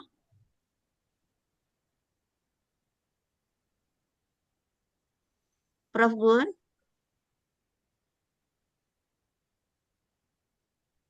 Ada ya Prof. Gun. Eh, Kalau begitu saya aja dulu ya. Nah, Pak Kardiman, pertama saya mengucapkan dulu selamat Bapak sudah sampai ke tahap ini. Semangat terus ya Pak, bahwa Ya. ilmu ini akan menjadi kuat kalau kita berkolaborasi. Jadi walaupun Bapak dari teknik mesin, pembahasannya mengarah ke kimia, itu mudah-mudahan dengan usaha bersama itu bisa kita selesaikan ya Pak. Nah, eh, saya ini sudah banyak masukan ya Pak dari 3 penguji itu sudah saya rangkum. Kemudian tadi Bu Firda juga sudah memberikan menanggapi apa yang dari penguji tadi supaya Bapak lebih mendalami mengenai komposisi dan sebagainya. Saya akan memberikan mengkonfirmasi dari apa masukan-masukan dari 3 penguji tadi. Sebetulnya dari 3 penguji tadi kalau kita simpulkan ada 3 masukan utama. Yang pertama itu latar belakangnya harus kita perkuat. Ya, jadi Prof. Yeni tadi mengemukakan bahwa tidak ada kesinambungan antara satu paragraf dengan paragraf lain atau tidak ada kaitan antara literatur satu dan itu Bapak sangat konsisten sekali menulis literaturnya, padahal mungkin bisa lagi literatur selanjutnya itu berhubungan dengan literatur berikutnya. Nanti kita cek lagi, kita perbaiki lagi. Kemudian di latar belakang juga diperkuat kenapa pilihan kita jatuh ke landak laut spesies ini.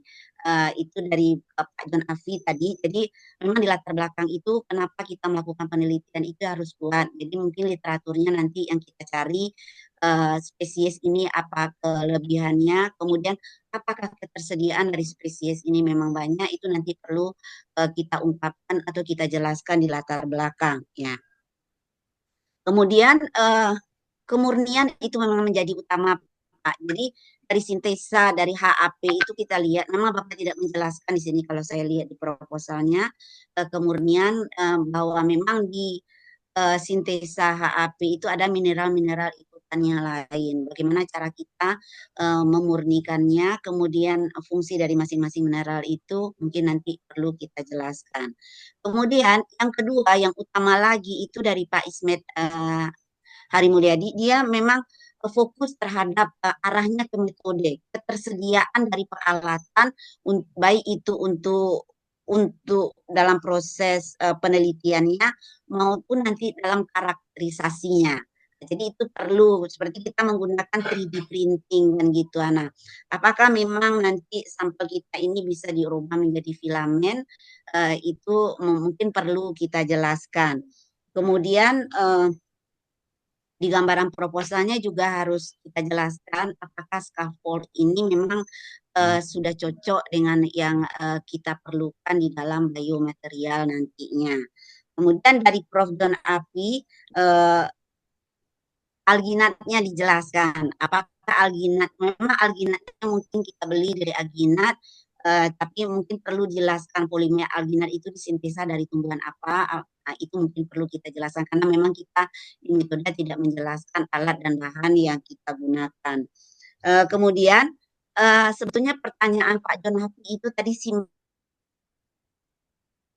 kan gituan. Kenapa muncul TCP di temperatur sekian? Mungkin Bapak perlu menjelaskan apa yang hilang, apa yang menyebabkan munculnya TCP. Apakah ada terjadi penguraian atau ada reduce yang terjadi di dalam reaksinya sehingga muncul senyawa baru TCP. Itu memang yang tidak kita jelaskan. Jadi itu nanti perlu dijelaskan.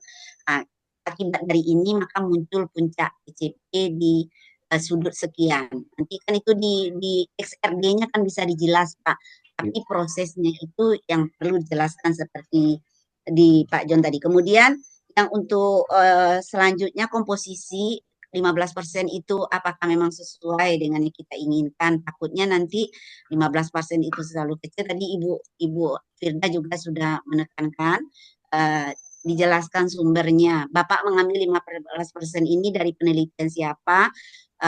Bukan try error seperti yang dimaksudkan tadi yang dijelaskan juga oleh Pak Ismet tadi. Takutnya try error kalau tidak berhasil kita berhenti sampai di sini. Indah, kita tidak berhenti, tapi kalau ada landasan teori kita yang kuat dan itu bisa melanjuti. Jadi makanya Pak Ismet bilang variasi penelitiannya terlalu minim. Karena kita bisa mencoba variasi-variasi yang lain. Kalau memang literatur review-nya itu jelas. Baik. Ya Pak Kadiman? Ya. Ya. Itu masukan dari saya.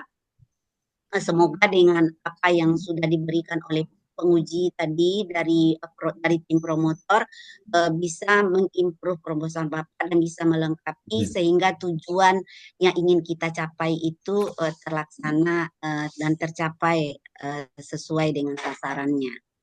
Ya. Nah, itu dari saya. Kita berikan kesempatan selanjutnya kepada Prof. Gunawarman.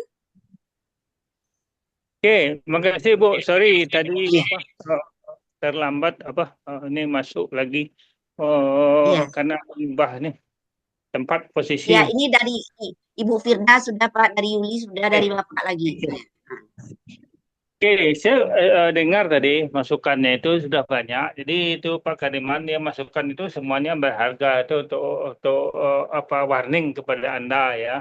Apa-apa yang harus Anda lakukan harus Anda siapkan Tapi karena namanya proposal itu apa namanya usulan ya, kita coba itu. Jadi dari satu sisi pasti kalau usulannya umum, pakai HA tulang sapi yang sudah banyak itu, dari itu apa mungkin ya sudah banyak juga yang digunakan orang dan sudah tahu juga apa keterbatasannya.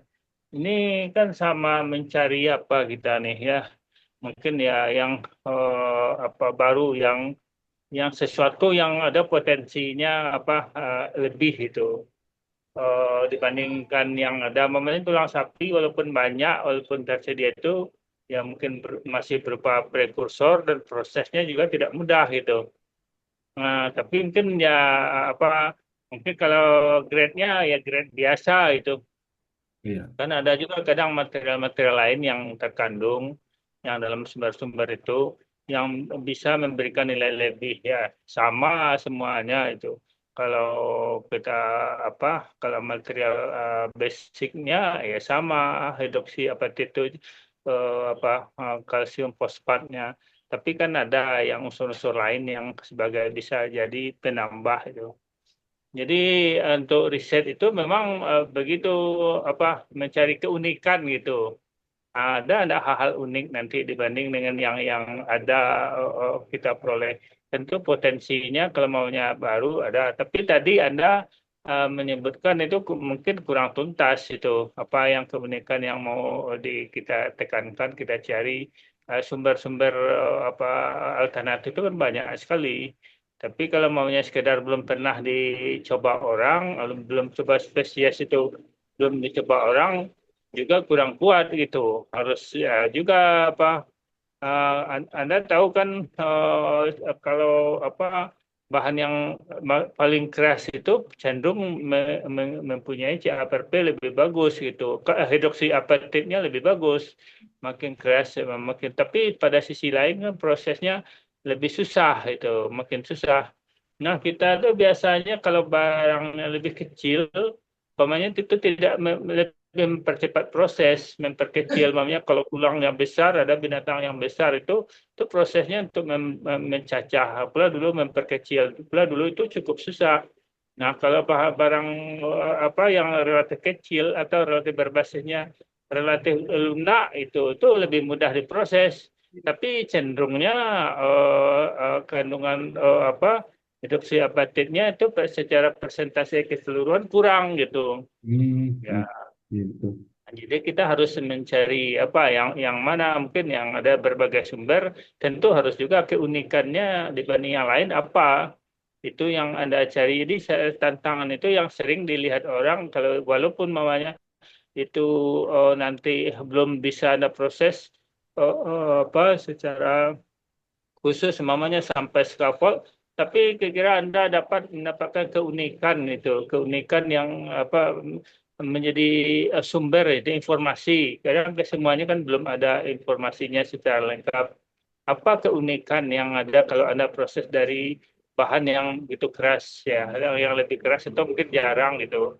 Yang mungkin di tempat lain itu ada ibarat kita mencari apa nih tempat banyak kita buat mutiara dengan sintetis pun bisa. Tapi kalau ada maunya proses ada tempat secara alamiah itu juga lebih bagus itu ada potensi keunikan yang akan mungkin kita peroleh itu bagus juga diekspos dan untuk penelitian biasanya untuk publikasi juga apa lebih menarik daripada kita maunya mengekspos barang yang sudah umum yang sudah ada sumbernya. Yang ada mungkin yang ada yang paling banyak itu kan tersedia itu apa saja dari binatang-binatang yang umum yang digunakan oleh manusia untuk apa sumber makanan itu pasti banyak itu apa apakah dari tulang sapi, tulang babi, itu paling dominan itu paling banyak pula memang yang diproses. Tapi tentu apa itu kan sudah diterima sudah umum. Jadi memang kita harus mencari sedikit keeksasan ya, keunikan gitu. Yang kira belum gitu, apalagi di tempat lain juga belum gitu diekspos. Jadi basicnya tetap ada. Kita tidak boleh Jangan pamannya di batu Anda cari HA, itu tidak mungkin gitu. Basicnya itu harus ada tulang hewan, tulang keras yang sumbernya mungkin potensi HA-nya tinggi gitu. Nah, nanti itu yang kita coba gali. Mungkin dari sisi jumlah juga pasti nggak kena, itu bisa jadi sulit itu dibanding dengan yang lain. Tapi mungkin kita itu untuk publikasi biasanya untuk ilmiahnya itu juga ada mungkin apa kalau dari sains itu kan belum tahu juga kita mungkin potensinya, tapi ketersediaan datanya informasi itu penting juga untuk peningkatan ilmu pengetahuan. Kadang orang lain nanti yang bisa melihat itu celahnya untuk apa kira-kira yang cocoknya atau digunakan. Apalagi untuk umpamanya kebutuhan untuk tubuh itu bisa beda-beda untuk hidroksiapatit, namanya untuk pengganti, apakah untuk tengkorak, untuk gigi, untuk tulang lutut, itu bisa berbeda-beda itu. Jadi penggunaan yang bisa jadi orang lain nanti bisa melihat, oh kalau ini lebih cocok ini untuk tulang keras itu. Jadi itu makanya saya bilang tadi kalau itu bisa optimis, bisa kita mencarikan informasi menyediakan informasi untuk orang. Yang penting basicnya adalah memang tulang hewan binatang itu pasti kandungan hidroksiapatitnya pasti relatif tinggi. Minimal kalau tidak ada langsung HA-nya prekursornya gitu, yang bisa kita olah lanjut gitu. Nah, itu kan umum itu mencari bahan alternatif yang memungkinkan ya. Nanti soal prosesnya mungkin bisa jadi Anda baca-baca untuk scaffoldnya itu nanti diproses apa mungkin gitu. Kalau tidak mungkin kita harus mencarikan yang lain. Namanya proposal itu ya usulan, kalau bisa tentu harus bisa dicapai. Tapi nanti kalau umpamanya nanti di tengah jalan umpamanya berdasarkan persetujuan dari promotor, penguji dan promotor juga tentu bisa kita diubah lagi, karena laporan itu kan ada laporan kemajuan atau perkembangan gitu, atau kita revisi itu kan, apalagi karena force majeure kah atau karena apakah gitu, apa yang mungkin kesulitan, itu namanya rencana itu bisa diubah itu sesuai dengan persetujuan. Namanya proposal itu tidak ada juga harus fix, harus mati, harus seperti apa yang tertulis. Itu kan rencana jangka panjangnya, sama dengan itu rencana kita bisa suatu saat ya kondisinya diubah itu dengan berdasarkan Anda alasan yang jelas yang bisa diterima, bukan alasannya itu sekedar namanya mungkin karena Anda malas atau mungkin mengada-ngada itu. Kalau ada maunya permasalahan memang harus dicoba dicarikan jalan keluarnya. Itu bagian juga dari pendidikan gitu.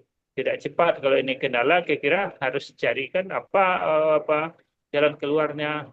Tidak berhenti saja pada satu titik yang tidak dicoba beberapa alternatif itu. Itu kan bagian itu ya, tugas kita itu mencoba beberapa alternatif sampai nanti ditemukan ya. Soal maunya tidak ditemukan juga mungkin pertemuan juga mungkin kalau dipublikasikan, saya sering juga lihat temuan dipublikasikan suatu temuan yang tidak mungkin hasil yang tidak berhasil gitu, itu juga sebuah hasil itu. Tapi supaya jangan ini, tapi kita analisis kita kan harus kuat. Kenapa tidak berhasil? Kenapa tidak tercapai itu? Ya, ketidaktercapan apa yang menjadi problem atau masalah itu, sehingga nanti tidak juga jadi dilakukan oleh orang lain itu. Nah, supaya nanti kendalanya kalau kita orang cari pun di ChatGPT itu apa yang dikira tidak berhasil itu, apa yang minim atau yang kurang gitu. Itu kan penyediaan informasi. ChatGPT pun juga mencari itu kan dari informasi yang disampaikan orang, bukan mereka mikir sendiri. Tapi kira-kira yang disampaikan orang mungkin masih ada kendala langkah orang gitu di jalan itu. Tapi kalau menurut saya kalau masih ada kendala, masih belum berhasil, ya itulah yang tantangan sesungguhnya bagi orang calon doktor ya, mencarikan jalan keluar. Kalau yang sudah mudah, yang memang sudah diatasi orang ya kesulitan sendiri. ditanya apa yang baru itu, apa yang menjadi problem yang harus diselesaikan. Ini kalau bagian dari problem solving, kita kan itu juga dari pemecahan masalah. Ada kendala, ada masalah, itu dicoba dicarikan jalan keluar. Itu aja Pak Kadiman dari Baik, Bro. saya. Ya, terima kasih dari Bapak Ibu sekalian. Ini atas masukannya. Untuk Anda juga ini ya harus belajar banyak lagi ya, membaca lebih banyak itu supaya nanti kita walaupun sedikit peluangnya tentu harus dicoba itu semaksimal mungkin ya. Terima kasih. Terima kasih kembali ke Bu Yuli yang tadi sudah diserahkan tugas untuk menggantikan saya ya. Ini masih belum sampai, sebenarnya saya berhenti dulu di tempat lain sebelum sampai ke tujuan. Terima kasih Bu Yuli. Assalamualaikum warahmatullahi wabarakatuh. Assalamualaikum warahmatullahi wabarakatuh. Terima kasih. Itu ditutup lagi.